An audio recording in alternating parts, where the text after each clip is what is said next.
Za življenje. Specialni pedagog Marko Juhant.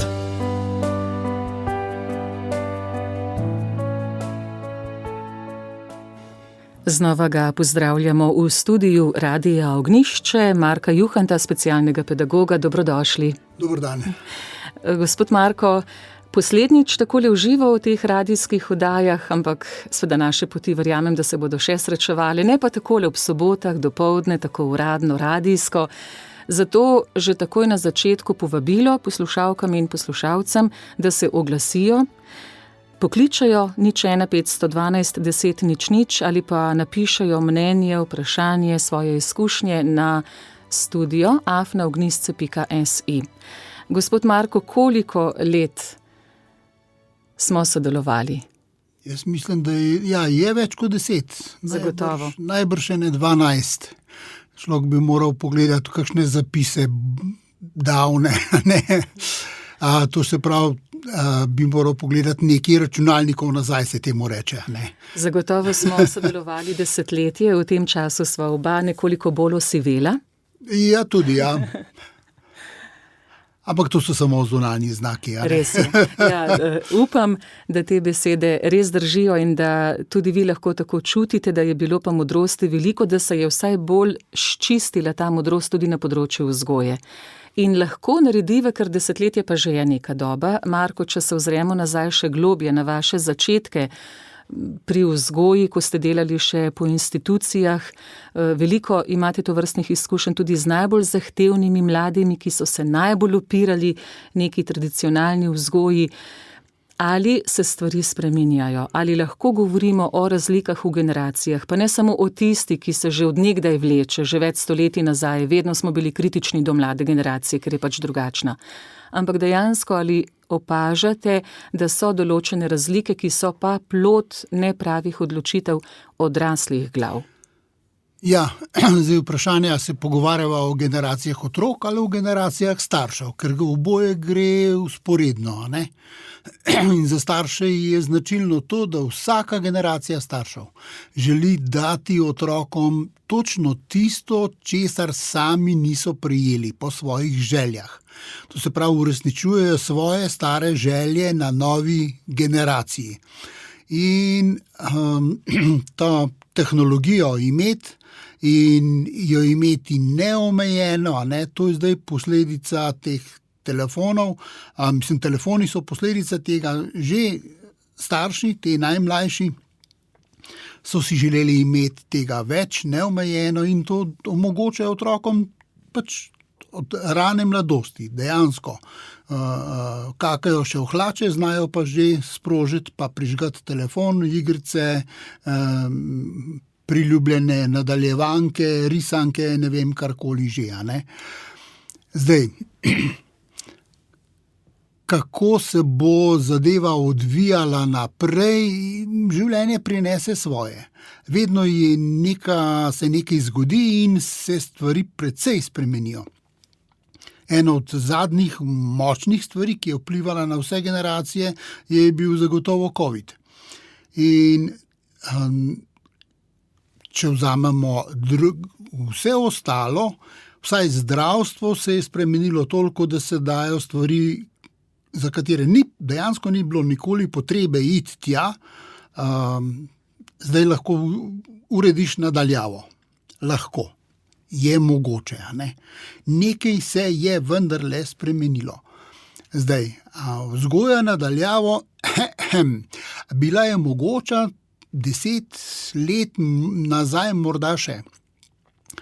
To je izgledalo tako, da je mama stala za štedilnikom, otrok je sedel na kavču in je mama rekla, da je naredi tole in tole, in zadeve so se čudežno pričele dogajati.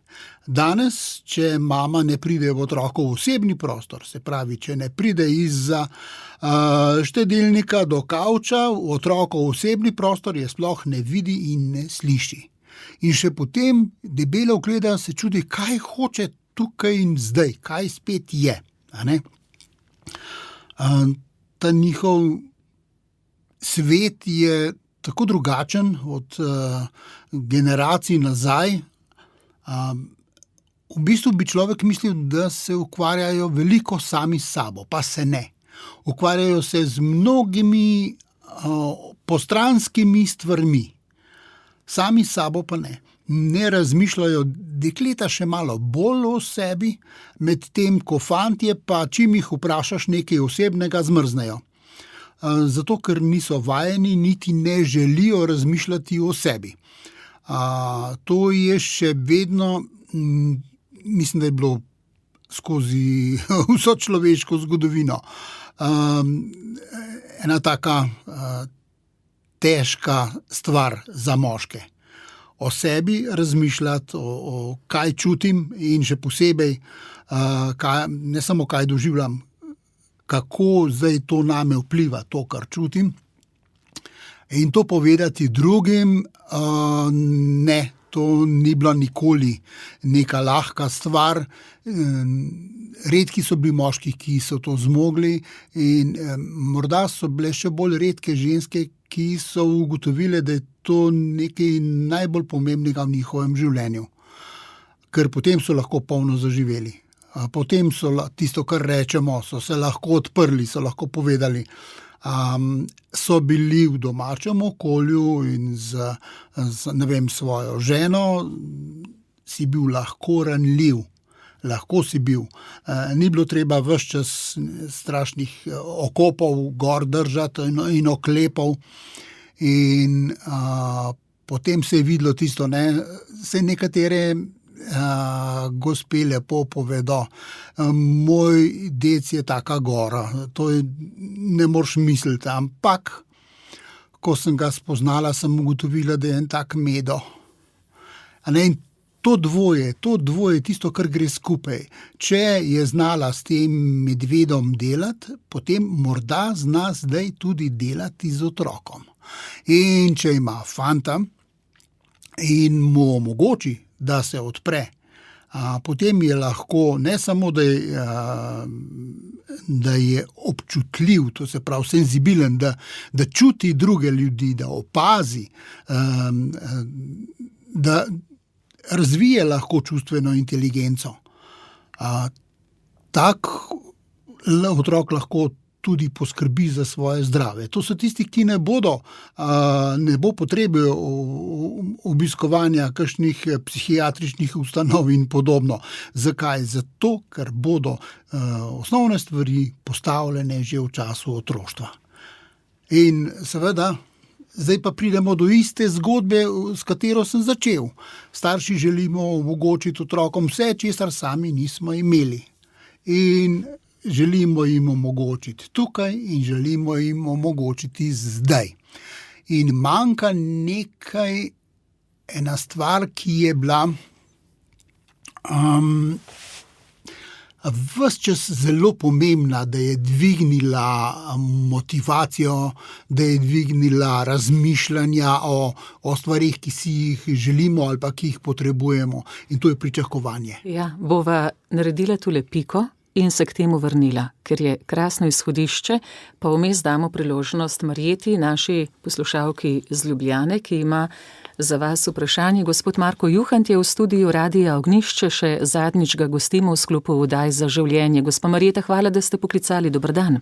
Dober dan. Dober dan. Jaz pa sicer nimam kakšnega posebnega vprašanja, ampak imam mnenje. Ja, prosim. Včasih so za vzgojo skrbeli starši, šola in cerkev. Zdaj so pa cerkev izključili. In to se sigurno pozna, ker otroci so le, nekaj se jih je pa le prijel, no, recimo, da saj tiste najhujše stvari so se pa le, recimo vsej tepel so se fantje zmeraj in se zmeraj bodo, ampak ni eden skočil domov, postrelil po razreda in tako naprej.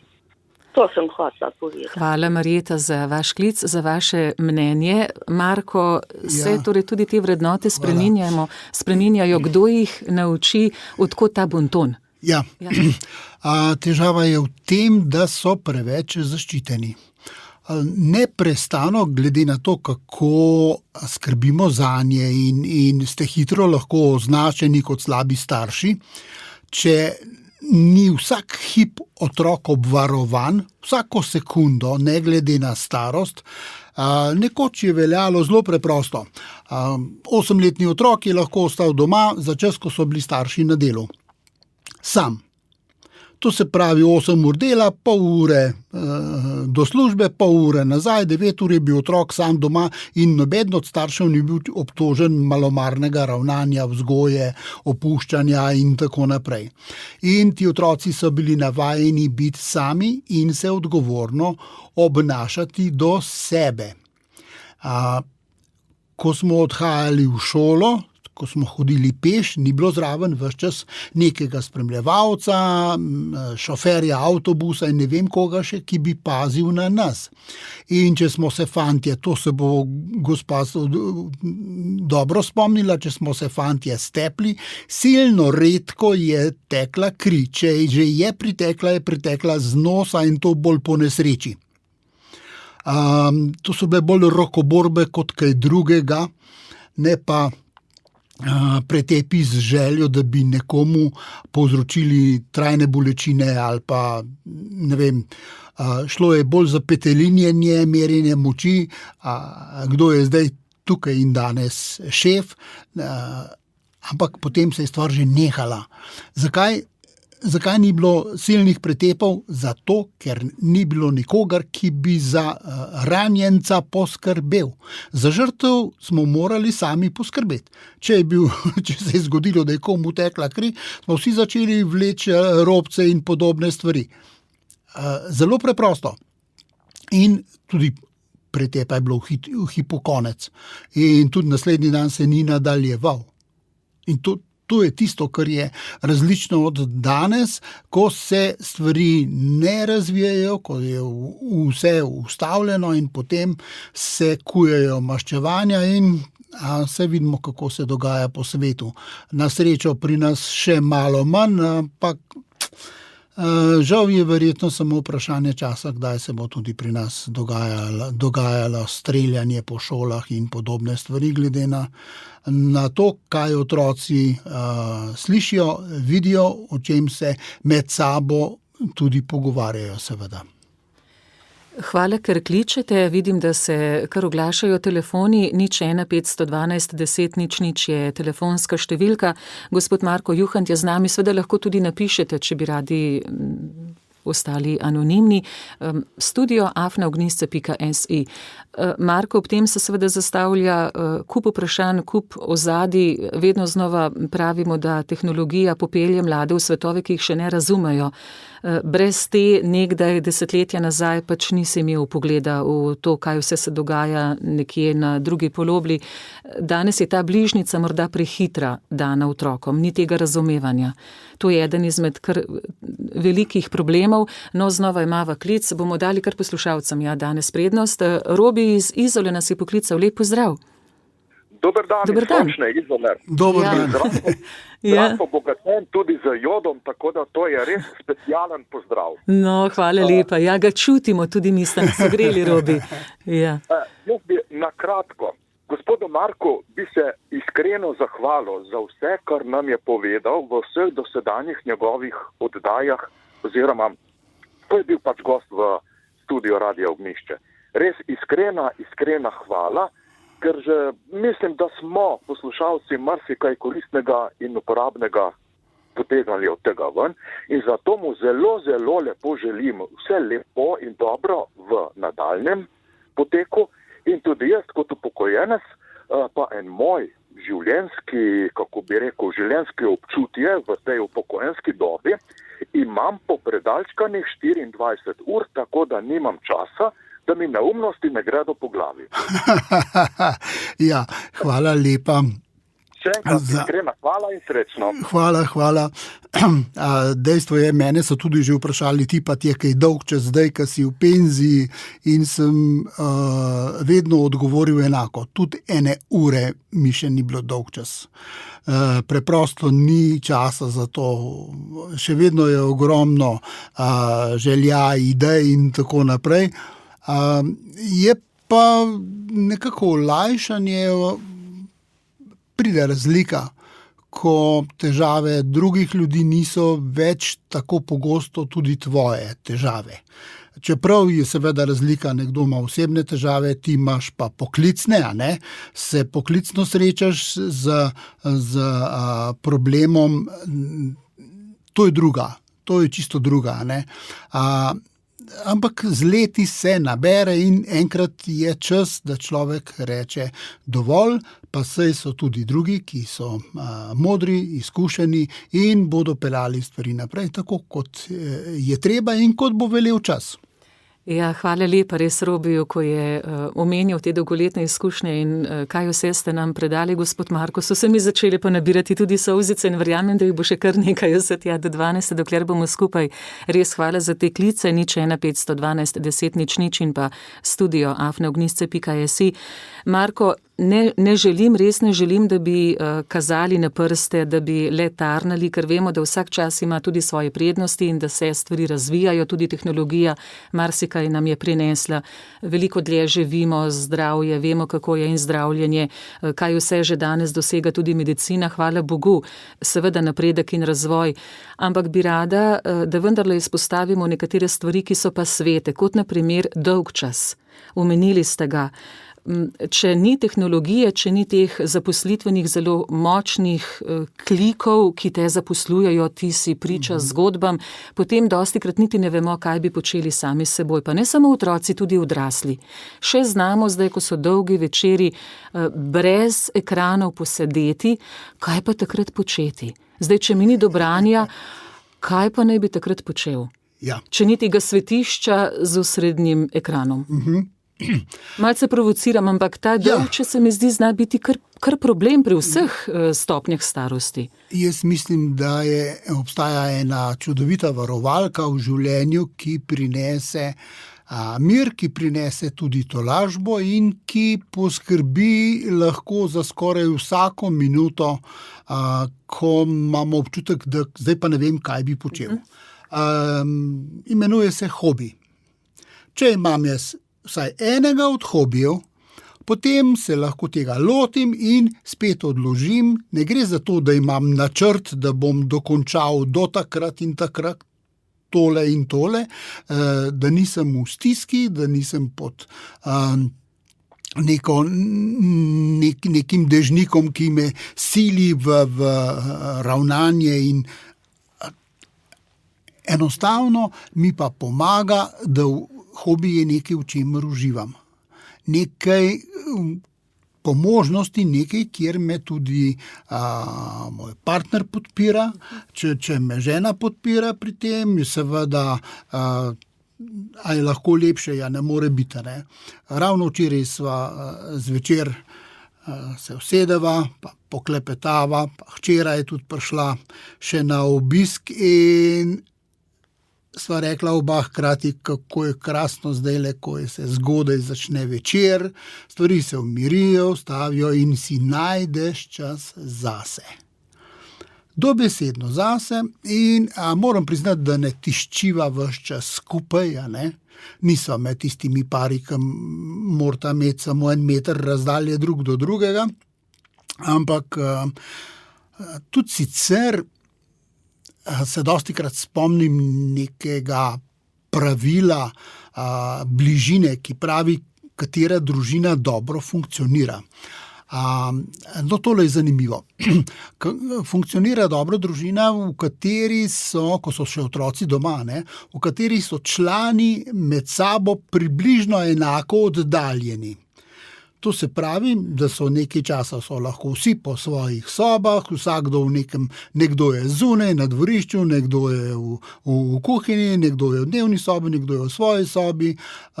Skratka, razdalje so približno enake. In kar naenkrat se zgodi brez napovedi, brez klicanja, vsi hkrati se znajdejo v kuhinji. Nekdo je žejen, nekdo hoče nekaj pojesti, nekdo hoče nekaj pripraviti za druge. Skratka, družina, ki funkcionira, diha skupaj s to podobno medsebojno razdaljo. Včasih se vsi nabašajo skupaj in včasih so vsi narazen in obakrat je dober občutek. Hvala lepa, Marko. Zdaj pa s Ptuja, kako smo zapustili zdaj na hitro obalo, zdaj pa v središče, na štajerski konec s Ptuja nas je poklical gospod Silvo. Dober dan. Ja, pozdravljeni. Pozdravljeni. Pa gospod. Jaz vam povem, tole je bilo prav zanimivo, kar ste zdaj na zadnjem pripovedovali.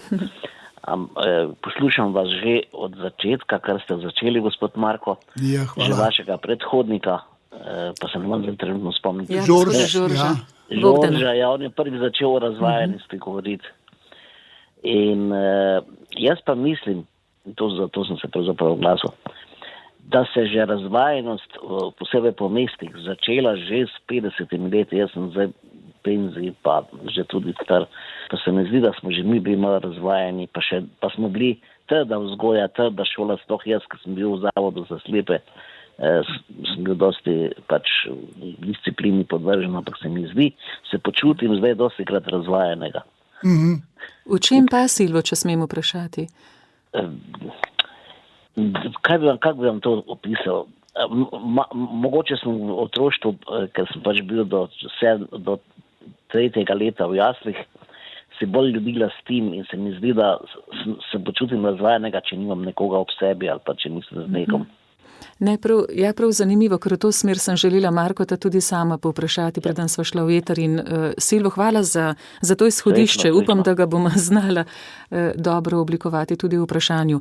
Hvala, pozdrav na Ptuj, Marko, kaj bi rekli ob mnenju Silva? Ja, jaz mislim, da imamo ljudje zelo različna merila, kdaj kdo počuti da kdo začuti neko čustvo ali pa se razvije en občutek.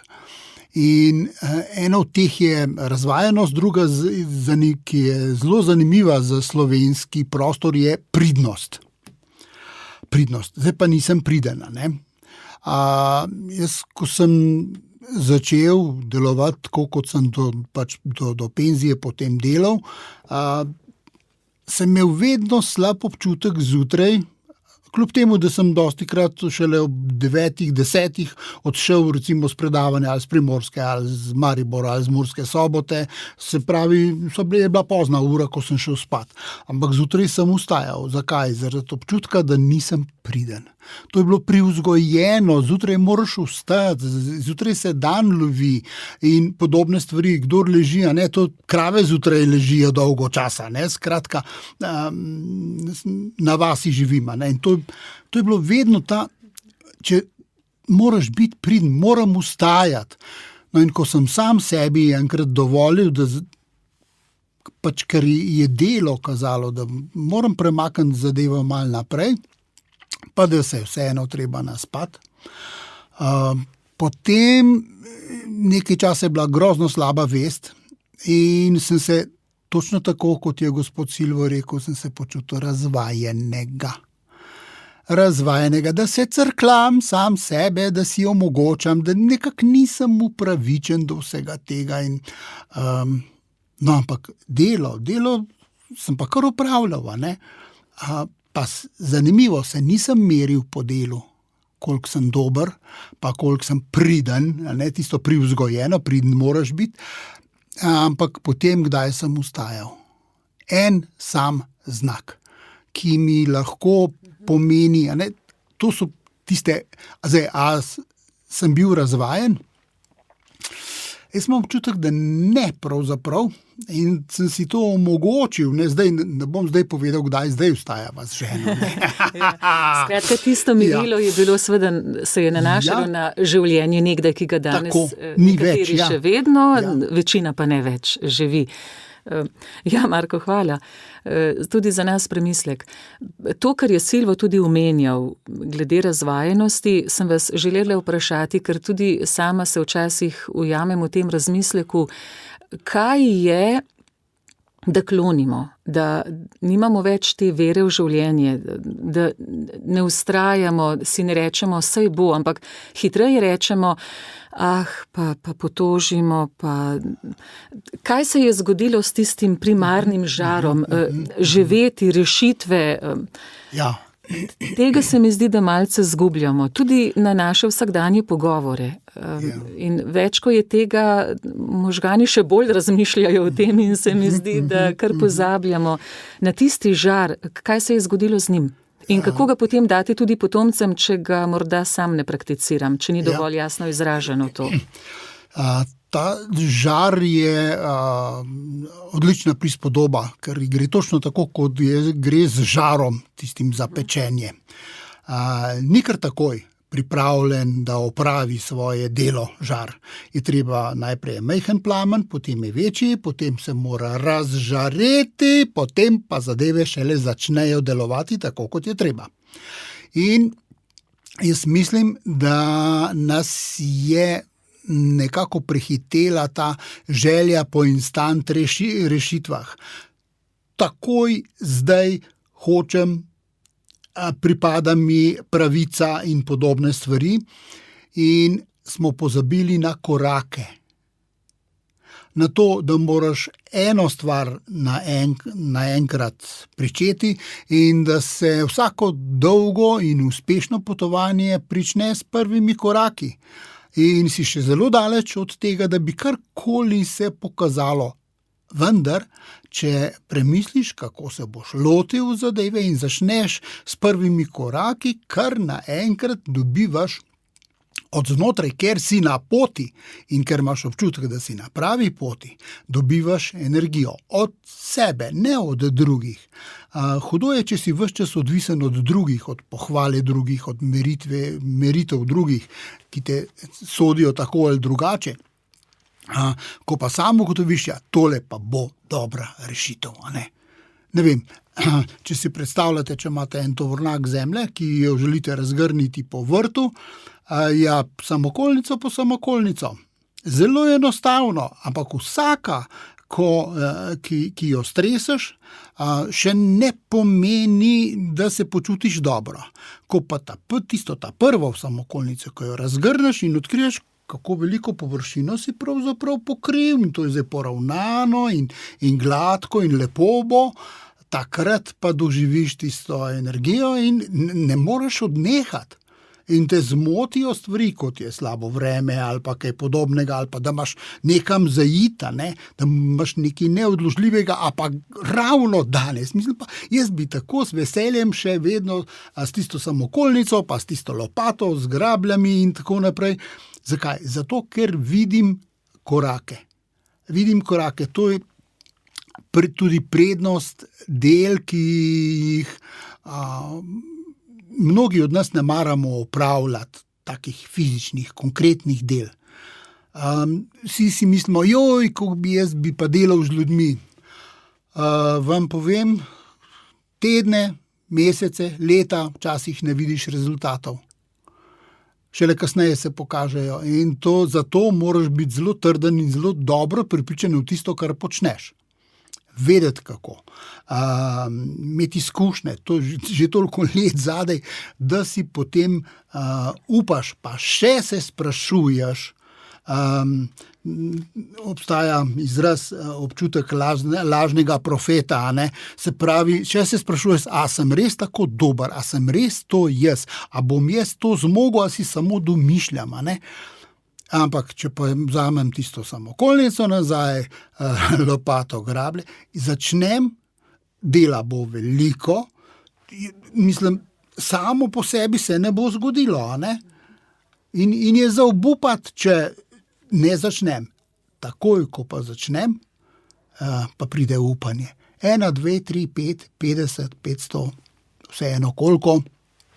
In več, ko je opravljenega, bolj sem ponosen na opravljeno delo, več energije dobivam, kljub temu, da sem utrujen. Lahko sem tudi malo bolan, pa me manj boli zato, ker to počnem, z veseljem. In potem rečemo tudi z ljubeznijo, rad grem take stvari potem početi. Pa velja za katerokoli čisto tako konkretno aktivnost, ki jo imamo v življenju. Včasih rečemo tudi, ne vem, z otrokom se pogovarjati, ali z najstniki reševati težave. Kako že. Poglej, kako boš pripravil neke korake in začni to pot. Prve korake moraš narediti in potem imaš možnost, da prideš do cilja.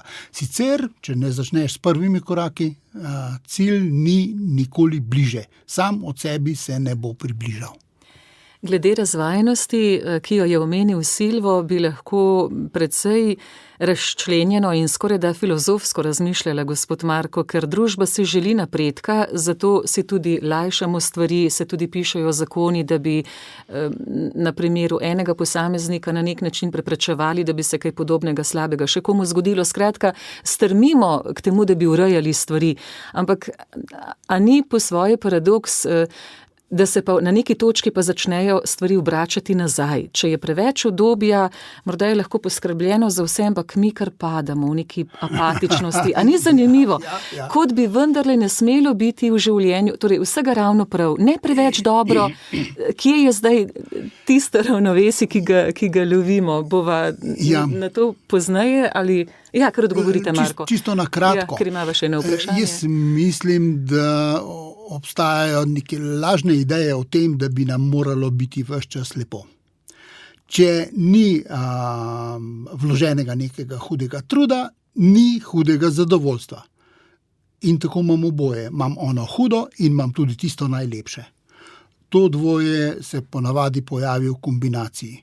Ne morem imeti samo enega. Če je samo hudo, je res hudo, ne znam ven, ne naredim prvih korakov, ker morda rabim koga, ki mi bo pomagal poiskati prve korake. In drugo, če imam samo lepo, je hitro dolg čas in vse.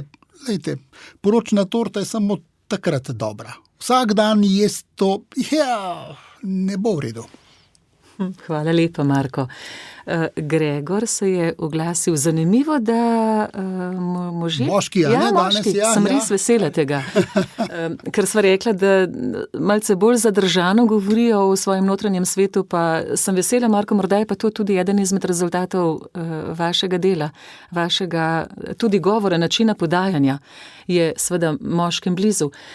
Imam konkretno vprašanje, sprašuje poslušalec, kako motivirati že polnoletne mladostnike. Vprašanje se navezuje na delo učitelja v šoli. Dijaki recimo že končajo poklicno izobraževanje, svojo pot pogosto nadaljujejo v poklicno tehniško izobraževanje, večinoma so že polnoletni in jih učitelji vidijo kot odrasle osebe, vendar se izkaže, da to ni tako. Kakšen nasvet imate, da jih lahko motiviramo za delo v šoli? Ja. Hvala lepa za vprašanje. Hvala. Mislim, da je res odlično vprašanje. Tisto, kar pri mladih odraslih vedno dobro deluje in mislim, da bo tudi še naprej delovalo, je izziv. Ampak to mora biti resničen izziv, ne neka... Da naj mi ne zamerijo športniki. To ni tako, kot fuzbal igrati, ne. Mislim... Mi rekreativci bomo. Ja, rekreativci, ne. Mislim, to, ne, pač igraš, pa uživaš v tem, da igraš in to je to. Ne. Dejanski resničen izziv za to, kako storiti, kako podeliti zadeve. Včasih je lahko izziv tudi organizacijska zadeva. Spomnim se, mislim, da je bil Oxford, ko so skupini povedali, da bo cela skupina dobila enako oceno, pač kakor se bo skupina odrazila. In takrat kar naenkrat je bilo pomembno, kdo je bil v skupini, a ne? Ker so hoteli dobiti vsi čim večje ocene in so rekli, kaj pa tale pa nič ne dela. Ja, boš pa ti delal malo več. Skupina dobi, tako je v resničnem življenju. Družina dobi tako, kot dobi družina. Celo podjetje, tako kot je celo podjetje. Imaš različne ljudi in tako naprej. No, če samo na tak način pristopiš, takoj se začne razmišljanje, kako ne, to je brez veze, pa to tega sploh ne bom, pa to je dolg čas, ampak takoj začneš iskati rešitve, v katerih bi lahko dosegel čim več. Torej, jaz mislim, da izziv je tista prava najhujša reč. Jaz sem vedel, kako je ta zadeva pomembna tudi pri osnovnošolcih. In zato smo postavljali hišo. Hišo, ki je bila velika, tako kot ena soba skoraj. Pripeljali smo jo na prikolici, vse je bilo označeno, kaj gre skupaj, dobili so samo sliko končnega izdelka in minimalna navodila. Sami so morali delati, sami razporediti, poiskati in tako naprej. Eno celo dopoldne so postavljali hišo, cel razred. Torej rečemo... In so se povezali, veste. In punca, ki je bila najbolj manipulativna, to se tako dobro spomnim, to je bila najboljša služba, ki jo je imela, ona je imela drobiž čez. Te vijake, te matice, tole orodje, ona je bila nabavni referent, pri njej ona je točno vedela, kje ima kaj in so vse dobili tam. In je obvladovala vse dejansko malenkosti. In se je pokazalo, kdo dejansko dela in kdo ruši. Takrat se je videlo vse. Kakšen je bil njihov ponos na koncu? Sami si predstavljate, 5. razred, sami so postavili hišo. Pokrili. Upajmo, da bo Gregor prav tako spreten, da bo... Tam, ko mlajši odrasli, ne navidezno firmo postaviti. Dajte, postavite ta pravo firmo. Gremo, če mislite nekaj takega početniki, nekaj resnega. Ali pa, če nekdo se z nečim ukvarja kot hobi, kako bi iz tega naredili naprej, kaj se lahko razvije. Dajmo, konkretno. Lahko jih povabi v iskanje pravega izziva. Seveda. In zdaj je tukaj, seveda so različni profili, različni profesori, ki lahko pomagajo na različnih mestih, kje bodo poiskali nasvete, ne samo interneta, ne bo šlo, bo treba kar konkretno. Ja. No, saj vaš odgovor je izzivi. Izzivi. Upam, da bodo tudi učitelji našli dovolj motivacije, da povabijo v izzive svoje mlade. Imava znova z okolice Ptuja, poslušalko tokrat. Marija se je oglasila. Lep pozdrav, hvala za klic. Dober dan. Dober dan. Poslušalka Radia Ognjišče, 30 let od vsega začetka. Spremljam vse vaše oddaje, še preko je bil gospod Bogdan Žorč in sem neizmerno hvaležna za te nasvete, ki jih delite. Hvala. Moram pa povedati to. Ko moja vnučka pride k meni, ker sem že 9 let upokojena, ona pride pa reče, babi, kako si ti srečna, ti imaš kar naprej kaj za delati. A veste, kje je napaka? Ti starši. Slomšek nam je napisal, boljših ljudi ne bo, dokler ne bo dobro vzgojenih otrok. Slaba vzgoja otrok je mati slabih časov. In to drži. In še nekaj, imam še sina starega 25 let. In ko mi ta moj sin reče, mami, hvala, da si mi naučila delati. To je nekaj najlepšega, kaj se mi lahko zgodi pri vzgoji, pri vsem tem. Ja, Marija, najlepša hvala. Ja. Se pravi, na nas je, na starših, ne? Ja, seveda. Zato sem prej tudi rekel, ali generacije otrok, ali generacije staršev. In, tudi stari starši? Ja, tudi. Lejte, dejstvo pa je, da toliko let spremljam sam, pa tudi tisto, kar sem bral za nazaj, pa kar so mi drugi, starejši, ki jih morda nekaterih že ni, modri povedali, stvari nihajo. In grejo gor in grejo dol. In tako kot sem prej rekel, COVID in take zadeve, če drugega ne, naredijo neko spremembo, neke spremembe v odnosih med ljudmi. In te spremembe bodo pomembne, čeprav včasih izgleda, da ta svet zdaj pa res čisto nor. Spomnim se očeta, ko sem bil star 17 let, je rekel, ko boste vi prevzeli nekako krmila v roke, bo svet propadel. Lejte, še stoji in se sprašujemo, kaj bo, ko bodo nove generacije. Se pravi, to so stalna ista vprašanja. Mislim, da tudi eno od prvih civilnih zapisov, ki se niso tikali Boga in vere, je bil v smislu, ojoj, kam gre ta svet, kakšna je ta današnja mladina. To je to. Prav je, da se vprašamo. Jaz sem zelo vesel, da vaši vnuki in vaši otroci, da vas doživljajo tako, kot vas doživljajo, ker to je popotnica, to je dediščina, ne tisto, kar bodo dobili, ko boste umrli, tisto so ostanki, ja.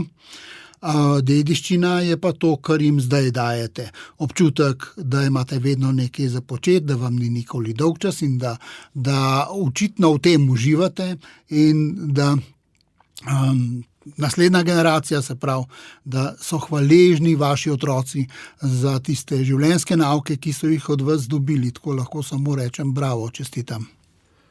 In hvala lepa za zelo odlično sodelovanje, poslušalke in poslušalci, in skupaj bomo še 10 minut. 01 512 10 00, tudi v režiji vidim, da se Aleš ves čas pogovarja z nekom. Hvala pa za vas, ki se opogumite, pa spregovorite tudi v eter. Lahko še na hitro napišete tudi kakšno mnenje, vprašanje na studio@ognisce.si. Še zadnjič se v sklopu Vdaj za življenje pogovarjamo z Markom Juhantom. Marko, prej ste omenjali tudi potrpežljivost. Saj na nek način ste to misel potem tudi razvili, tudi skozi ostale odgovore, ampak če sem že rekla, da se bova k potrpežljivosti vrnila, je prav, da se tega držim. Še kaj dodati ob tem, kar ste sicer razvili, no? Ja, zdaj, kaj pravzaprav je potrpežljivost? To je izkazovanje časti. To pomeni, da izkažem čast tistemu, do katerega sem potrpežljiv.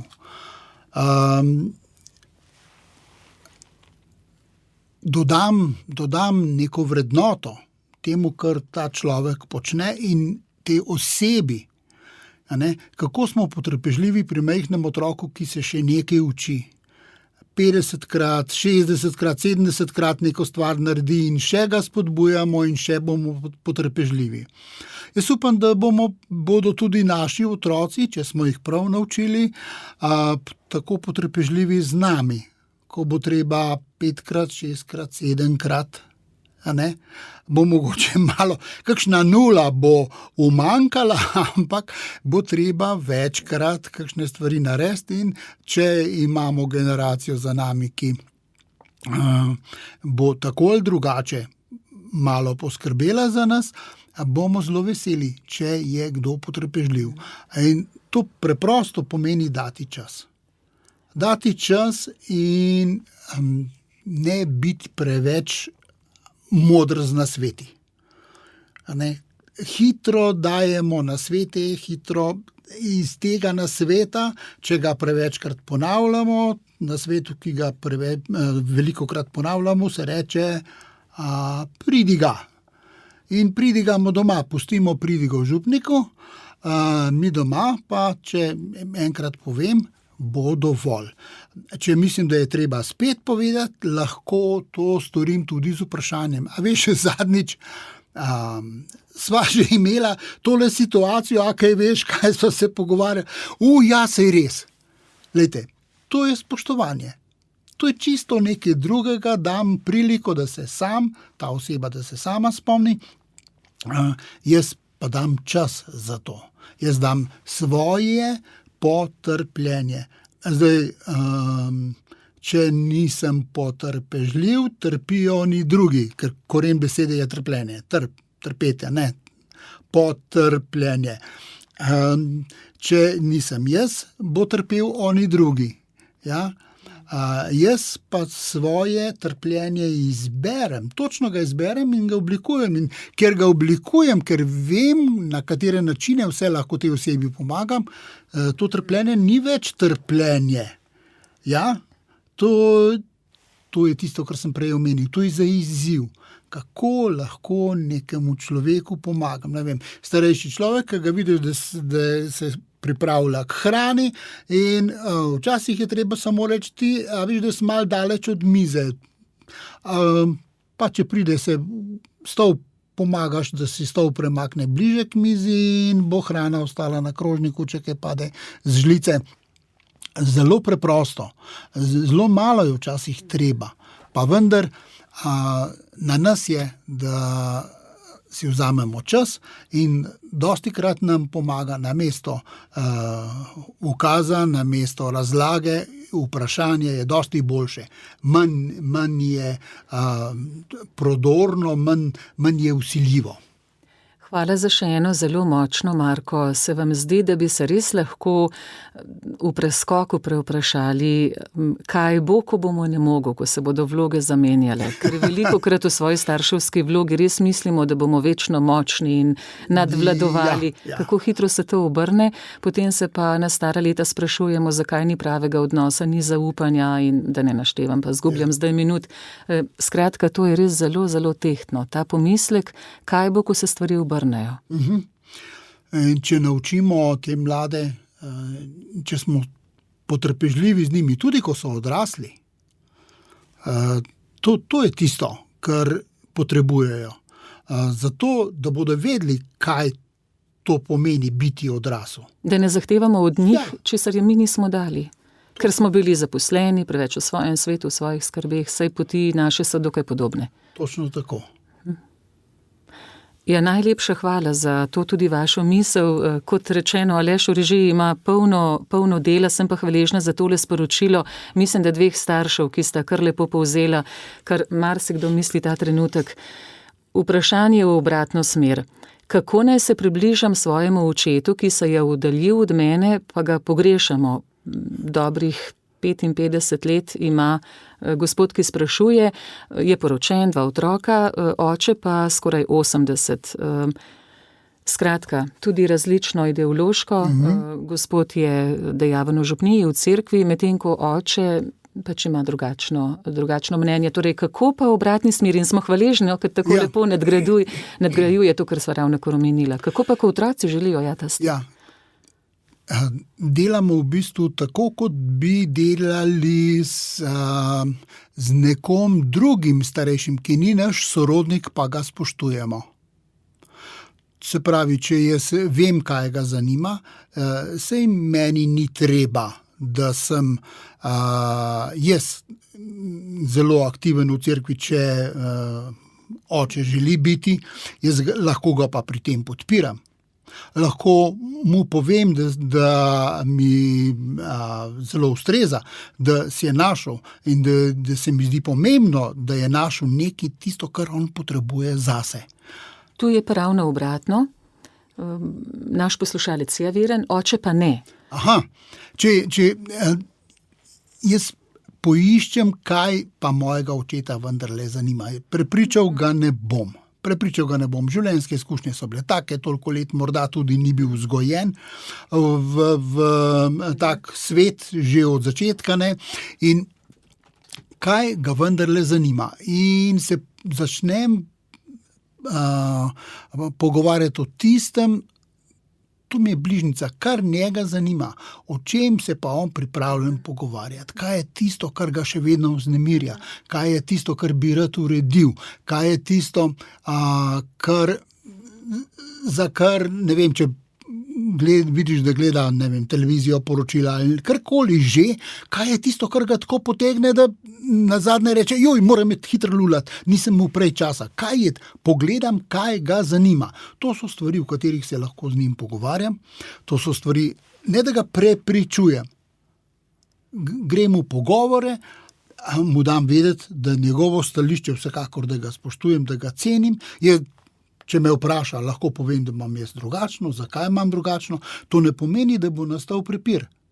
To pomeni, da se bosta srečali 2 različni stališči in oba lahko spoštujeva stališče tega drugega. A ne? Zdaj, če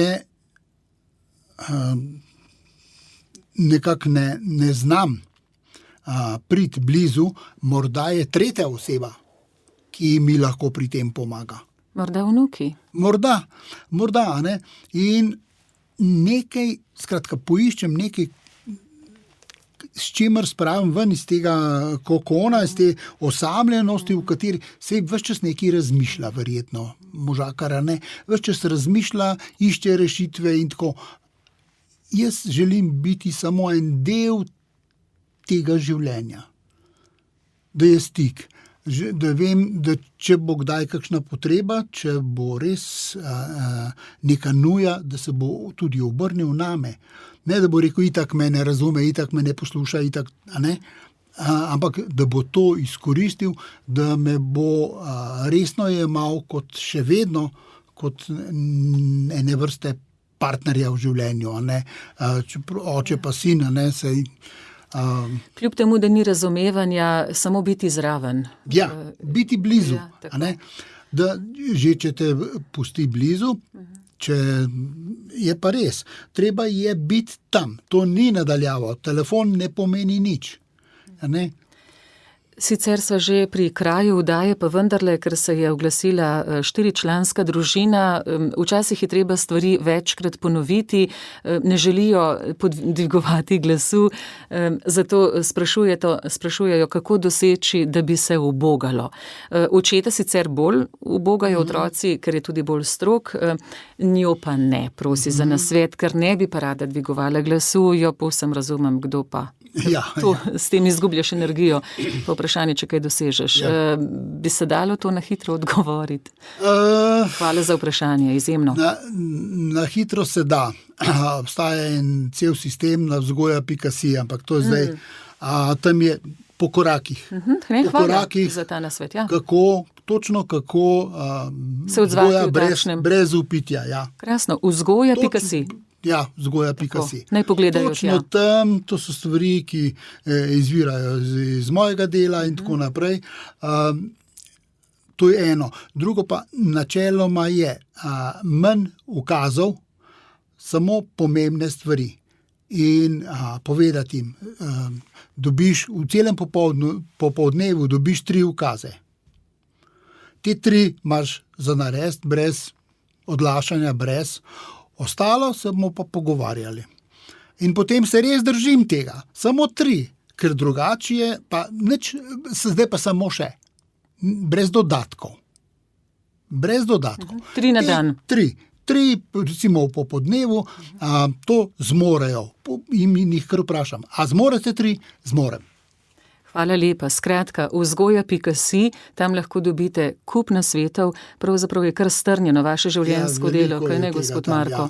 Zato bova tja povabila, iskrena hvala. Za leta, bi pa vendarle Aleša še prosila, če mi pokaže pa mnenje, mislim, da se je oglasila družina in na to sem se prej želela navezati. Marsikdo si zdaj to misli, pa bom kar prebrala to, kar ste zapisali in hvala lepa vam, družina, za tale zapis.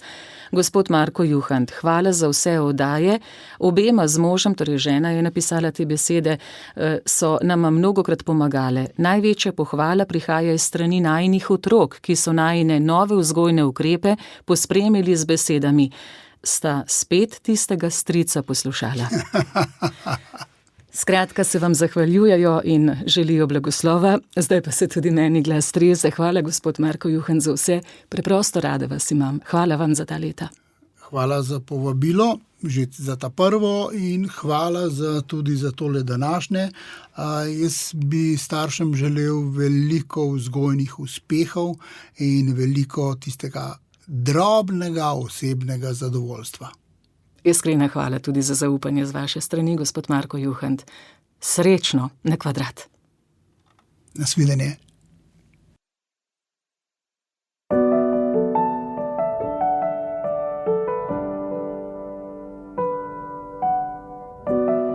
Za življenje. Specialni pedagog Marko Juhant.